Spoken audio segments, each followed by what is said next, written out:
मुंबई ने फैसला सुना दिया है और यह फैसला सिर्फ बीएमसी की सत्ता का नहीं बल्कि महाराष्ट्र की राजनीति की दिशा बदलने वाला फैसला है। देश की सबसे अमीर नगरपालिका बृहन्मुंबई महानगर पालिका अब बीजेपी के कब्जे में है। सुबह से ही मतगणना के रुझानों ने साफ संकेत दिए थे कि मुंबई इस बार नया इतिहास लिखने जा रही है। बीजेपी ने शानदार प्रदर्शन करते हुए बीएमसी में सबसे बड़ी पार्टी बनने का गौरव हासिल किया है। फडणवीस और शिंदे की जोड़ी पर मुंबई की जनता ने खुलकर भरोसा जताया है, लेकिन इस जीत के साथ ही सियासी गलियारों में कई बड़े सवाल भी खड़े हो गए हैं। क्या यह ठाकरे परिवार के किले के ढहने की शुरुआत है? क्या उद्धव और राज ठाकरे का साथ आना भी मुंबई को रास नहीं आया? और सबसे अहम, क्या यह सिर्फ एक चुनावी हार है या ठाकरे ब्रदर्स के राजनीतिक भविष्य पर बड़ा सवाल? दर्शकों, इस चुनाव में जहां बीजेपी ने ताकत दिखाई है, वही मनसे को करारा झटका लगा है। उद्धव ठाकरे गुट को सम्मानजनक सीटें जरूर मिली है, लेकिन सत्ता की चाबी हाथ से फिसल चुकी है। दर्शकों, आज के इस खास रिपोर्ट में हम आपको बताएंगे इस जनादेश के मायने क्या है, किसकी जीत कितनी बड़ी है, किससे कहाँ चूक हुई और बीएमसी के इस फैसले का असर महाराष्ट्र की राजनीति पर कितना गहरा होगा। तो दर्शकों, बने रहिए हमारे साथ, क्योंकि मुंबई का फैसला अब पूरे महाराष्ट्र की सियासत तय करेगा। दर्शकों, आपको जानकारी दे कि सुबह 10 बजे जैसे ही वोटों की गिनती शुरू हुई, रुझानों ने साफ कर दिया था कि मुंबई की सियासत करवट ले चुकी है। बीजेपी लगातार बढ़त बनाती चली गई और आखिरकार 118 सीटों पर आगे रहते हुए सबसे बड़ी पार्टी बनकर उभरी। उसके सहयोगी शिवसेना को 28 सीटें मिली, यानी साफ संकेत, मुंबई में बीजेपी शिवसेना गठबंधन की सरकार तय है। दर्शकों, इस जनादेश को सिर्फ चुनावी जीत कहना कम होगा या मुंबई की जनता का फडणवीस शिंदे की जोड़ी पर खुला भरोसा है। वही भरोसा जिसने दशकों बाद बीएमसी की सत्ता से ठाकरे परिवार को बाहर कर दिया। लेकिन सवाल यही खत्म नहीं होता, क्या यह ठाकरे ब्रदर्स के राजनीतिक करियर का अंत है? इसी सवाल पर एबीपी न्यूज़ ने बात की राजनीतिक विश्लेषक प्रफुल्ल सारडा से। उनका जवाब चौंकाने वाला है। प्रफुल्ल सारडा कहते हैं कि मुंबई में मराठी मानुष और गैर मराठी वोटर्स का पैटर्न अलग रहा है। विधानसभा चुनाव में ठाकरे ब्रदर्स को इसका फायदा मिला था और बीएमसी में भी पूरी तरह से नुकसान नहीं हुआ है। दरअसल राज और उद्धव ठाकरे जब साथ आए, तब एग्जिट पोल और ग्राउंड रिपोर्ट्स में अनुमान लगाया जा रहा था कि उन्हें 40 से 50 सीटें मिलेगी, लेकिन नतीजों ने उस अनुमान को पीछे छोड़ दिया। ठाकरे गुट को करीब 60 सीटें मिली, यानी उम्मीद से 20 से 25 सीटें ज़्यादा। यही वजह है कि प्रफुल्ल सारडा साफ कहते हैं, ठाकरे ब्रांड अभी खत्म नहीं हुआ है, उसे खत्म होने में वक्त लगेगा। ऐसे में उनका तर्क साफ है, ठाकरे नाम सिर्फ उद्धव या राज तक सीमित नहीं है, यह नाम बालासाहब ठाकरे की विरासत से जुड़ा है, उनके विचारों, संघर्षों और पहचान से जुड़ा है। एक दो चुनाव किसी पार्टी को खत्म नहीं कर सकते। हालांकि इस चुनाव में सबसे बड़ा झटका अगर किसी को लगा है तो वो है राज ठाकरे और उनकी एमएनएस। दर्शकों, बता दें कि मनसे ने मुंबई में 53 सीटों पर चुनाव लड़ा था। उम्मीद थी कि शिवाजी पार्क की रैली गेम चेंजर साबित होगी, लेकिन नतीजा सिर्फ 9 सीटें। यह आंकड़ा राज ठाकरे के लिए बड़ा झटका माना जा रहा है। ऐसे में अब सवाल यही है कि मनसे से कहाँ चूक हुई? इसका जवाब शायद संतोष धुरी के बयान में छिपा है। एमएनएस छोड़कर बीजेपी में शामिल हुए पूर्व नगर सेवक संतोष धुरी ने चुनाव से पहले ही चेतावनी दे दी थी कि मनसे को 7 से 8 सीटें ही मिलेगी। उन्होंने आरोप लगाया था कि उद्धव ठाकरे गुट ने मनसे को जानबूझकर कमजोर सीटें दी। संतोष धुरी का दावा था कि माहिम, दादर, वर्ली, सेवरी और भांडुप जैसे मराठी बहुल इलाकों में मनसे को सिर्फ 1 सीट दी गई, जबकि कई ऐसी सीटें दी गई जहां ठाकरे गुट खुद हार मान चुका था। यानी गठबंधन हुआ, लेकिन जमीन पर भरोसा नहीं।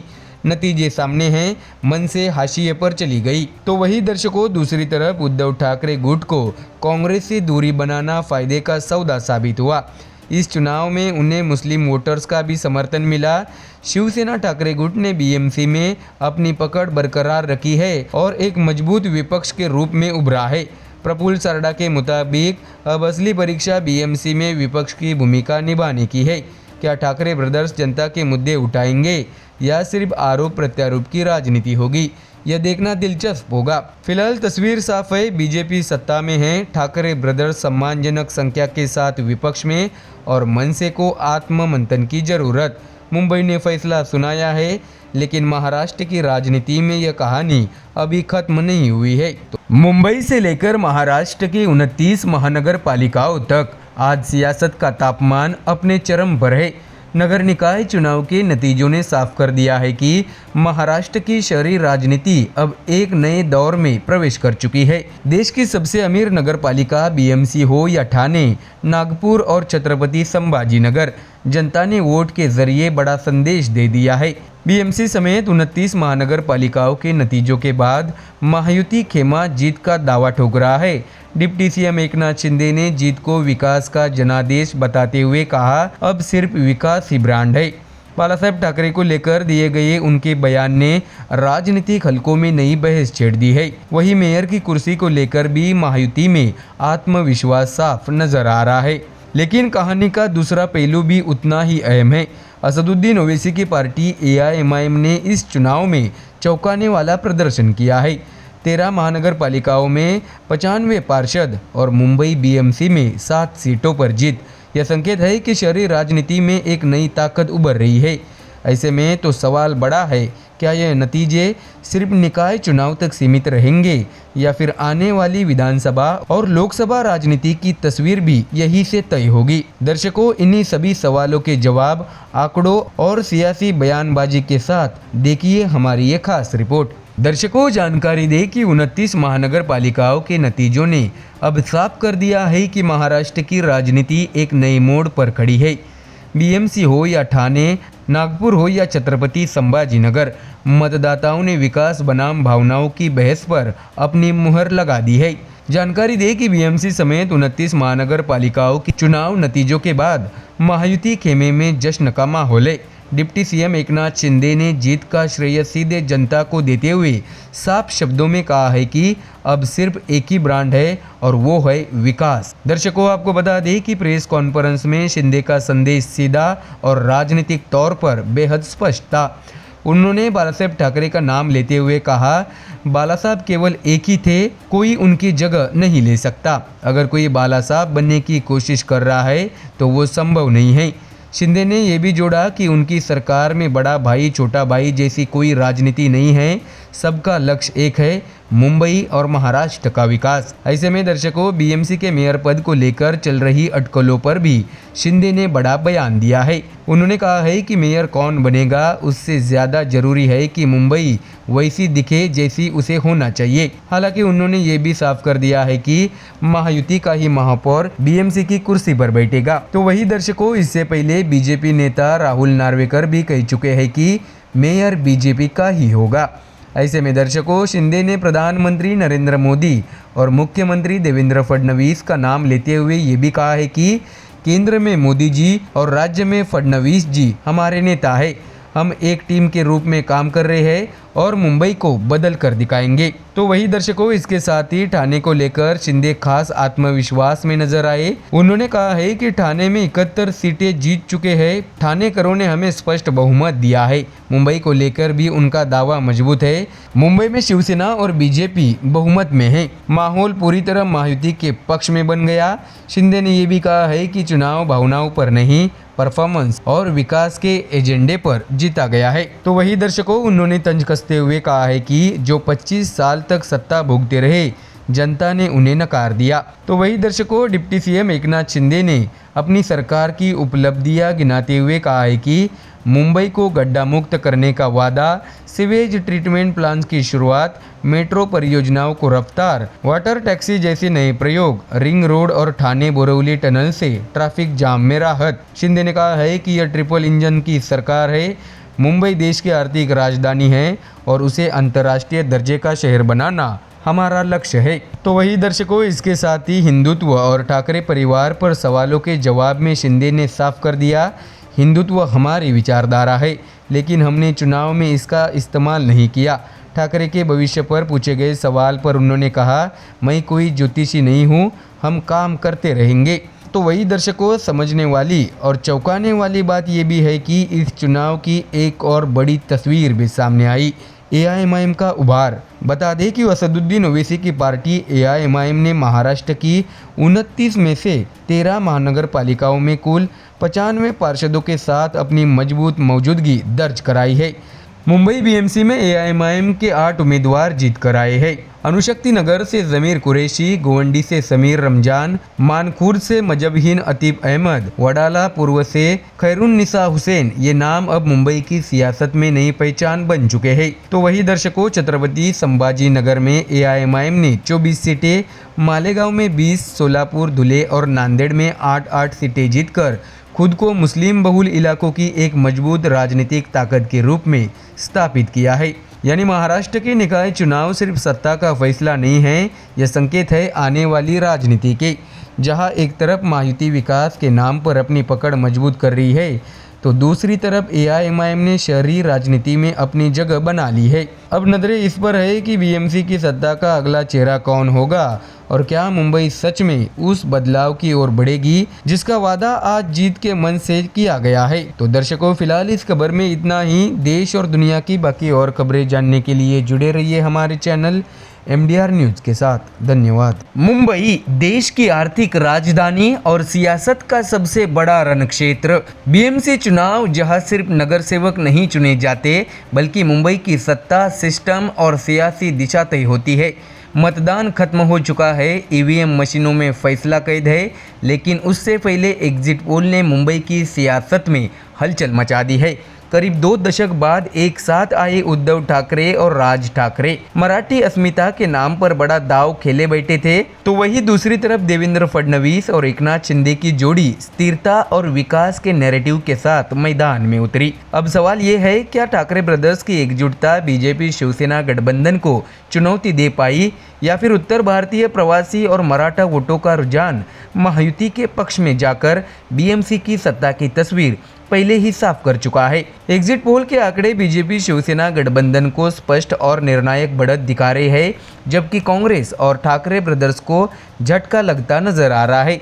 तो क्या 25 साल बाद बीएमसी की सत्ता का इतिहास बदलने जा रहा है? इन सभी सवालों के जवाब एग्जिट पोल्स के आंकड़ों के साथ हम आपको दिखाएंगे। दर्शकों, एग्जिट पोल्स की माने तो बीजेपी और एकनाथ शिंदे की शिवसेना वाला महायुति गठबंधन बीएमसी की रेस में निर्णायक बढ़त बनाता दिख रहा है।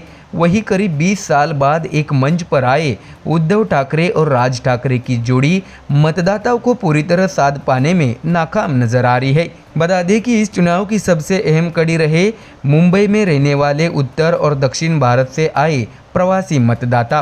एग्जिट पोल्स के मुताबिक उत्तर भारतीय वोटर्स का बड़ा हिस्सा बीजेपी शिवसेना गठबंधन के पक्ष में गया। इसका कारण भी साफ है, स्थिर सरकार, इंफ्रास्ट्रक्चर का नैरेटिव और फडणवीस शिंदे की जोड़ी पर भरोसा। यही नहीं, मराठा समुदाय का भी बड़ा वर्ग महायुति की तरफ झुकता दिखा है। ऐसे में दर्शकों, मराठी और मुस्लिम वोटों की लड़ाई में ठाकरे ब्रदर्स पिछड़ते नजर आ रहे हैं। उद्धव और राज ठाकरे ने मराठी अस्मिता को केंद्र में रखकर सियासी वापसी की कोशिश की, लेकिन एग्जिट पोल्स के संकेत दे रहे हैं कि मराठी वोट पूरी तरह एकजुट नहीं हो सका। मुस्लिम वोट बैंक भी शिवसेना, यूबीटी और मनसे गठबंधन के पक्ष में पूरी तरह ट्रांसफर होता नहीं दिखा। नतीजा ये दिख रहा है, जो प्रयोग सियासी गेम चेंजर माना जा रहा था, वही प्रयोग अधूरा साबित होता दिख रहा है।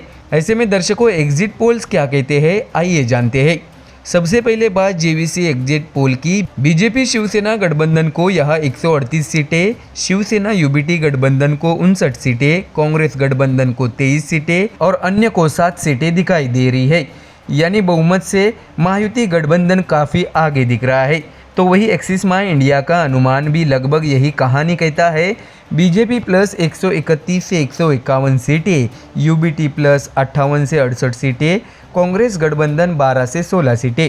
ऐसे में जनमत पोल्स में भी बीजेपी की अगुवाई वाली महायुति सबसे बड़ी ताकत बनती दिखाई दे रही है। तो वही दर्शकों, इसके साथ ही डीवी रिसर्च और सकाल पोल क्या कहते हैं। डीवी रिसर्च के मुताबिक महायुति 107 से 122 सीटें, ठाकरे ब्रदर्स गठबंधन 68 से 83 सीटें, कांग्रेस और वीबीए 18 से 25 सीटें। वही सकाल पोल में मुकाबला थोड़ा कड़ा जरूरी दिखाया गया है, लेकिन बढ़त फिर भी बीजेपी शिवसेना गठबंधन के खाते में ही है। ऐसे में दर्शकों, 20 साल बाद साथ आए ठाकरे ब्रदर्स को फायदा होता नहीं दिख रहा है। राजनीतिक जानकारों का कहना है कि उद्धव राज की दोस्ती भावनात्मक तौर पर मजबूत रही, लेकिन चुनावी गणित में वोट ट्रांसफर उतना असरदार नहीं रहा। जहां उद्धव ठाकरे की शिवसेना यूबीटी 160 से ज़्यादा वार्डों में उतरी, वहीं मनसे ने 53 सीटों पर किस्मत आजमाई। लेकिन एग्जिट पोल्स के संकेत दे रहे हैं कि यह जोड़ी चुनावी गुना में तब्दील नहीं हो सका। तो वही दर्शकों, इस बार कांग्रेस ने एमवीए से अलग होकर वंचित बहुजन आघाड़ी के साथ चुनाव लड़ा, लेकिन नतीजा यही दिख रहा है कि मुंबई की सियासत में कांग्रेस अभी भी हाशिए पर ही बनी हुई है। ऐसे में दर्शकों, 227 वार्डों वाली बीएमसी में मेयर की कुर्सी के लिए 114 सीटें चाहिए। एग्जिट पोल्स के मुताबिक महायुति यह आंकड़ा आराम से पार करती दिख रही है। ऐसे में सवाल बस एक है, क्या एग्जिट पोल्स ग्राउंड रियलिटी में बदलेंगे या फिर मुंबई कोई सियासी सरप्राइज देने वाली है? इसका जवाब मिलेगा हमको 16 जनवरी सुबह 10 बजे से, जब शुरू होगी वोटों की गिनती। तो दर्शकों, फिलहाल इस खबर में इतना ही। देश और दुनिया की बाकी और खबरें जानने के लिए जुड़े रहिए हमारे चैनल MDR न्यूज़ के साथ। धन्यवाद। मुंबई देश की आर्थिक राजधानी, सपनों का शहर और महाराष्ट्र की राजनीति का सबसे बड़ा पावर सेंटर। 29 महानगर पालिकाओं की वोटिंग खत्म हो चुकी है, लेकिन पूरे राज्य की नजरें टिकी है सिर्फ एक चुनाव पर, बृहन्मुंबई महानगर पालिका यानी BMC। दर्शकों, 227 वार्ड, दर्जनों दिग्गज चेहरे, टूटी हुई पार्टियां और पहली बार बने नए नए गठबंधन।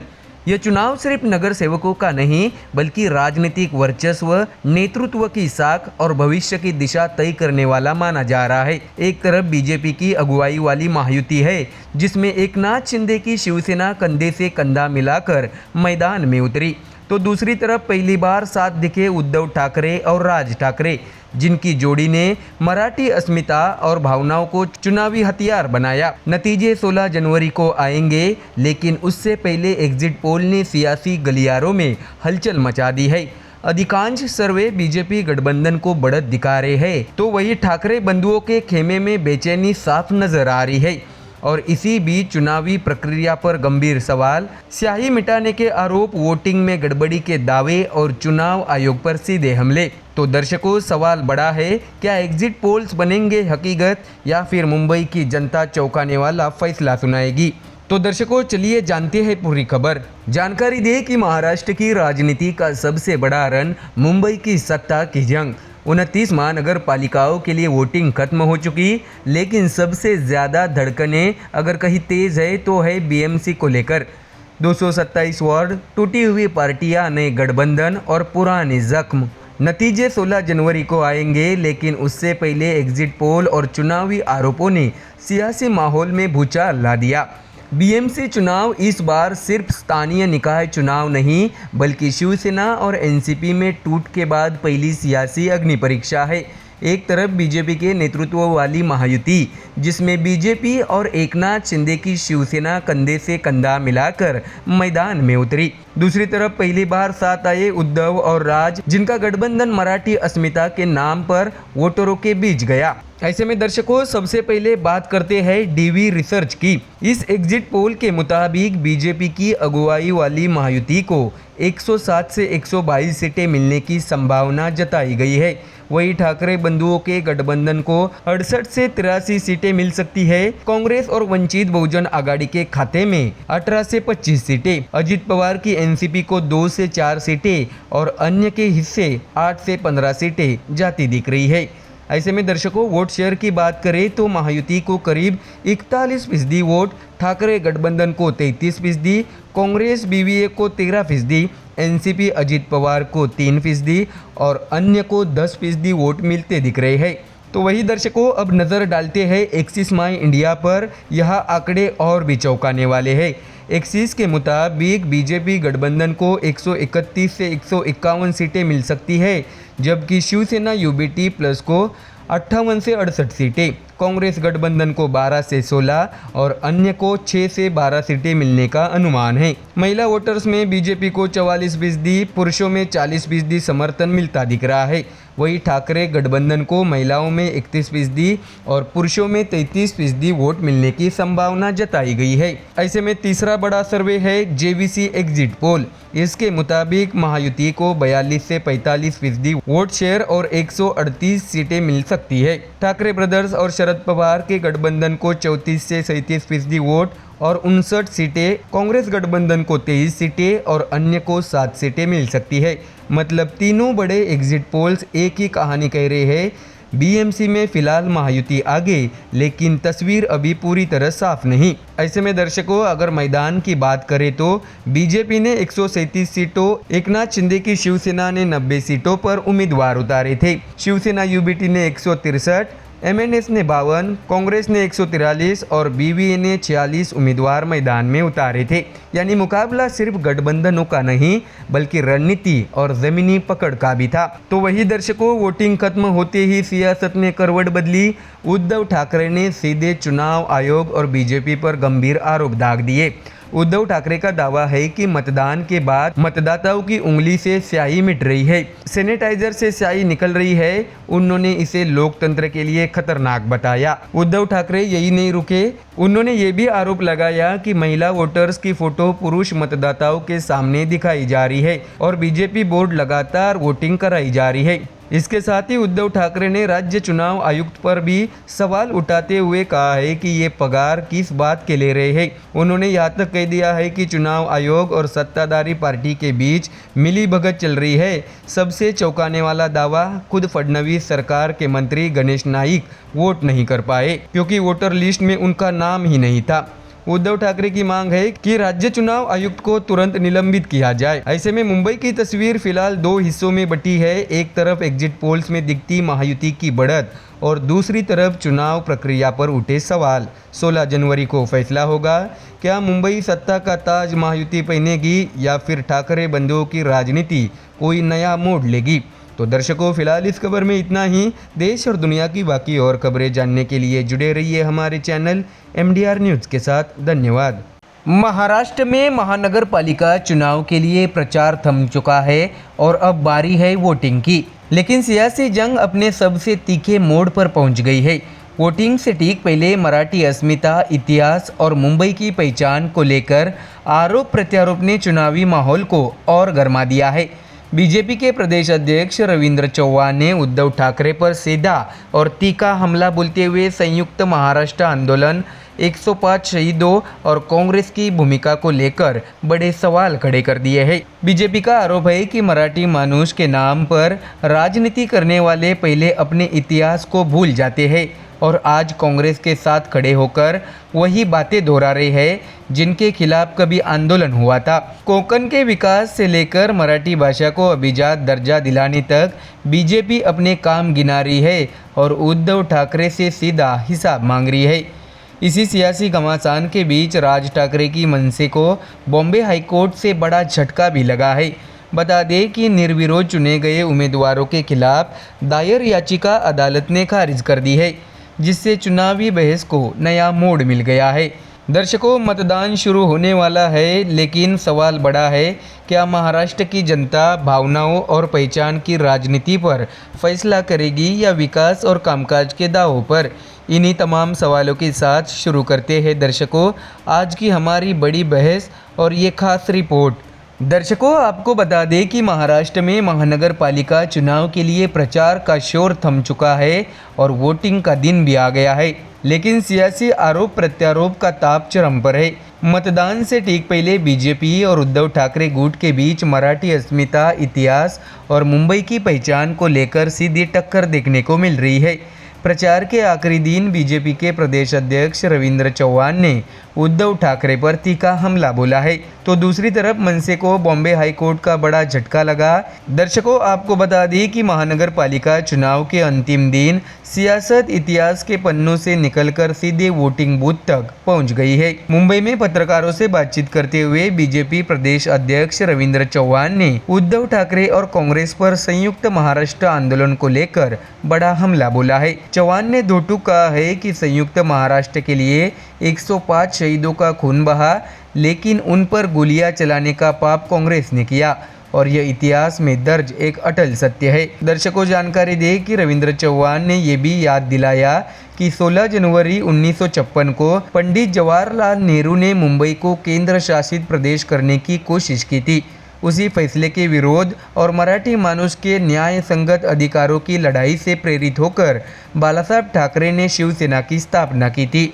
चौहान के मुताबिक मराठी मानुष के नाम पर राजनीति करने वालों को पहले अपने इतिहास में झांकने की जरूरत है। तो वही दर्शकों, इसके साथ ही बीजेपी प्रदेश अध्यक्ष ने उद्धव ठाकरे गुट पर तंज कसते हुए ये भी कहा है कि यूबीटी के नेता जानबूझकर यह भूल जाते हैं कि संयुक्त महाराष्ट्र आंदोलनकारियों पर गोलीबारी के वक्त राज्य में भी कांग्रेस की सरकार थी और केंद्र में भी कांग्रेस की सत्ता थी। आज उसी कांग्रेस की गोद में बैठकर मराठी अस्मिता का ढोल पीटना कांग्रेस की बंदूक अपने कंधे पर रखकर चलाने जैसा है। ऐसे में दर्शकों, चौहान यही नहीं रुके, उन्होंने ये भी आरोप लगाया कि कांग्रेस के समर्थन से सरकार बनाकर उद्धव ठाकरे ने 105 शहीदों का अपमान किया। उनके मुताबिक सत्ता की राजनीति के लिए कांग्रेस से हाथ मिलाते वक्त उद्धव ठाकरे को मराठी अस्मिता का सुविधाजनक विस्मरण हो गया, जिसे महाराष्ट्र की जनता ने साफ देखा है। दर्शकों, आपको बता दें कि कोकण के मुद्दे पर भी रविंद्र चौहान ने कांग्रेस और उद्धव ठाकरे पर हमला बोला। उन्होंने कहा है कि 1990 के दशक में कोंकण रेलवे की शुरुआत हुई, लेकिन उस समय कांग्रेस सत्ता में नहीं थी। मधु दंडवते और जॉर्ज फर्नांडीज जैसे दूरदर्शी नेताओं के प्रयासों से कोंकण रेलवे बनी। 2014 के बाद कोंकण रेलवे के स्टेशनों और आसपास के इलाकों का कायाकल्प बीजेपी सरकार के कार्यकाल में हुआ। चौहान का आरोप है कि कांग्रेस ने कोंकण के लिए कुछ नहीं किया, लेकिन उसी कांग्रेस की बैसाखियों के सहारे उद्धव ठाकरे मुख्यमंत्री बने। इसके साथ ही यूबीटी और मनसे के मराठी हितैषी होने के दावे पर सवाल उठाते हुए रविंद्र चौहान ने कहा है कि ये दोनों दल बाकी पार्टियों से ज़्यादा मराठी हितैषी कैसे हो गए।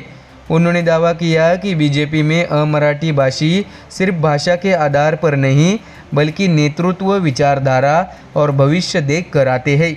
बीजेपी ने मराठी भाषा, संस्कृति और मराठी मानुष के लिए ठोस काम किया है। तो वही दर्शकों, मराठी भाषा को अभिजात भाषा का दर्जा मिलने का श्रेय देते हुए चौहान ने कहा है कि देवेंद्र फडणवीस और बीजेपी नेताओं के लगातार प्रयासों से माय मराठी को यह सम्मान मिला है, इसे नकारा नहीं जा सकता।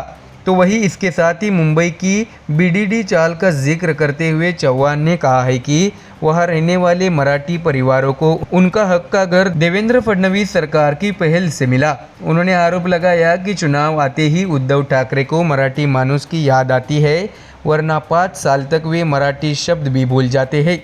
ठेके देते समय परप्रांतीय ठेकेदारों को प्राथमिकता दी जाती है, लेकिन मराठी मानुष के लिए पिछले 30 सालों में क्या किया गया, इसका जवाब सार्वजनिक रूप से देने की चुनौती भी चौहान ने ठाकरे को दे डाली। ऐसे में मराठी संस्कृति पर बोलते हुए रविंद्र चौहान ने यह भी कहा है कि गुड़ी पड़वा की भव्य हिंदू नववर्ष शोभा यात्रा जो आज पूरे देश में पहचानी जाती है, उसकी शुरुआत डोंबिवली के संघ बीजेपी कार्यकर्ताओं ने की थी। यह आज पूरे महाराष्ट्र के लिए प्रेरणा बन चुकी है। तो वही दर्शकों, इसी बीच चुनावी माहौल के बीच मनसे को बॉम्बे हाई कोर्ट से बड़ा झटका भी लगा है। राज ठाकरे की पार्टी ने नगर निगम चुनाव में निर्विरोध चुने गए उम्मीदवारों के खिलाफ याचिका दायर की थी, जिसे हाई कोर्ट ने खारिज कर दिया। मनसे नेता अविनाश जाधव ने आरोप लगाया था कि पैसे और सत्ता के बल पर कई उम्मीदवार निर्विरोध चुने गए हैं। ऐसे में हाईकोर्ट से मनसे ने मांग की थी कि इन मामलों की जांच किसी सेवानिवृत्त जज से कराई जाए या पूरी प्रक्रिया कोर्ट की निगरानी में हो। इसके साथ ही जांच पूरी होने तक विजेता घोषित न किए जाए, लेकिन कोर्ट ने याचिका पर सुनवाई से इनकार कर दिया। ऐसे में दर्शकों, बताया जा रहा है कि महाराष्ट्र के महानगर पालिका चुनाव के करीब 67 उम्मीदवार निर्विरोध चुने गए हैं, जिनमें बड़ी संख्या सत्ता पक्ष से जुड़ी बताई जा रही है। इसे लेकर विपक्ष लगातार सवाल उठा रहा है। ऐसे में दर्शकों, अब मतदान तो शुरू हो चुका है। मराठी अस्मिता, मुंबई की पहचान, विकास और आरोप प्रत्यारोप के बीच जनता फैसला करने जा रही है कि वह भावनात्मक नारों पर भरोसा करेगी या किए गए कामों के दावों पर। महाराष्ट्र की सियासत का अगला अध्याय अब जनता के वोट से लिखा जाएगा। तो दर्शकों, फिलहाल इस खबर में इतना ही। देश और दुनिया की बाकी और खबरें जानने के लिए जुड़े रहिए हमारे चैनल MDR न्यूज़ के साथ। धन्यवाद।